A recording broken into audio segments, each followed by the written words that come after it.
Hey everyone, Tristan back with another video, and in this video I'm taking a look at and reviewing the new Apple Magic keyboard. This is it here on the left, and it's right next to the new Apple Magic Trackpad 2. I just wanted to put them next to each other so you can get a sense of how they look together. They're sort of made to, match each other. The white of the keys on the keyboard is similar or very close to the white of the Magic Trackpad 2 surface, and if I slide these together you can kind of see that they can go right next to each other, so you can be typing here and then just go right over here to the trackpad if you want to very easily. But in this video we're kind of showcasing the keyboard, and what they have done is increased the feel of it to be a little bit more clicky and a little bit more tactile versus older versions of the wireless Bluetooth Apple keyboard. It has an aluminum top like the old version, but it has a slightly different design, and I think the keys are a little bit better of a feel. Now, coming from mechanical keyboards, which is really what I prefer, this keyboard does not feel very good to type on compared to like something that's more tactile. Certainly it's an improvement, and it's very similar to the current Apple laptops like the MacBooks. It's the same, pretty much the same scissor switches inside. Certainly it is an improvement over prior versions of the Apple keyboards. However, it still feels a little bit like typing on chiclets or something like that. It just doesn't have a clicky feel, and it still feels a little bit mushy. So I would say that it's definitely an improvement, but the improvement is not drastic, and of course it can't compare to a mechanical keyboard or something like my favorite keyboard, which is the Happy Hacking Keyboard Pro 2. Now you'll notice here they made the profile of this a lot more slimline and closer to the ground, and that's because you're not having to put AA batteries in it anymore. This actually recharges via a lightning port on the back of it and has built-in lithium batteries. So here's the lightning port right here.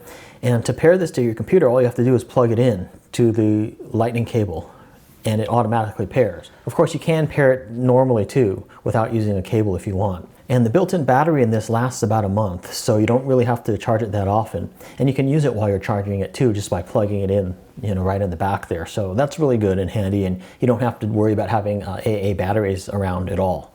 Now this keyboard retails for $99, and it is Mac compatible and I believe also Windows compatible.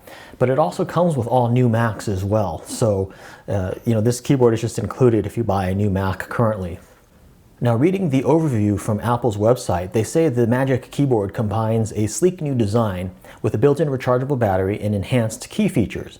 With an improved scissor mechanism beneath each key for increased stability, as well as optimized key travel and a lower profile, the Magic Keyboard provides a remarkably comfortable and precise typing experience. It pairs automatically with your Mac, so you can get to work right away. And the battery is incredibly long-lasting.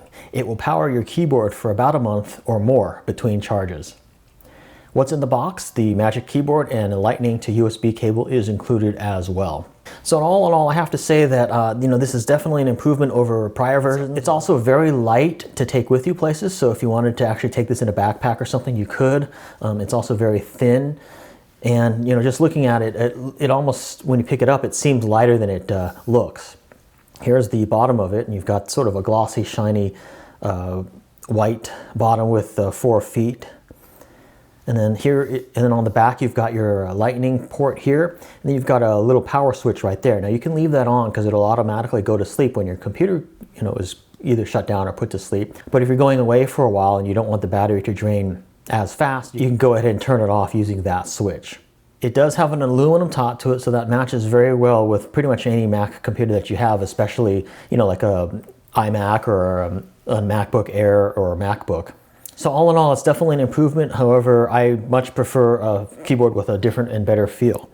Let me go ahead and put the microphone close to it, and you can kind of hear what it sounds like when I type on it. Okay, so now I've got the microphone right up next to the keyboard, and let's go ahead and type on this, and you can kind of hear what it sounds like when I'm typing on it.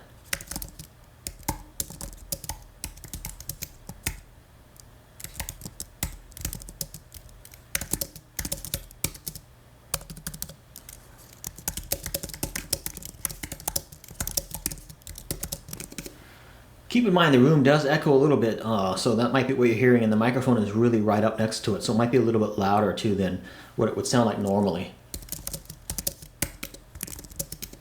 So yeah, as you can hear, it's not as mushy as prior versions probably.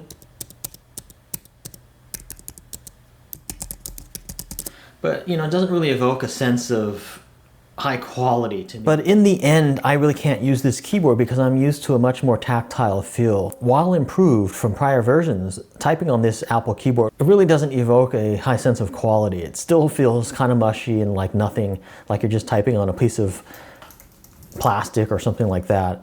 So yes, it is a small improvement, but I still can't really use this keyboard as my main keyboard at all. That being said, if you're used to the old version, this will definitely feel like an improvement for you. So this has been my look of the new Apple Magic Keyboard. Thanks for watching, and I'll see you in the comments.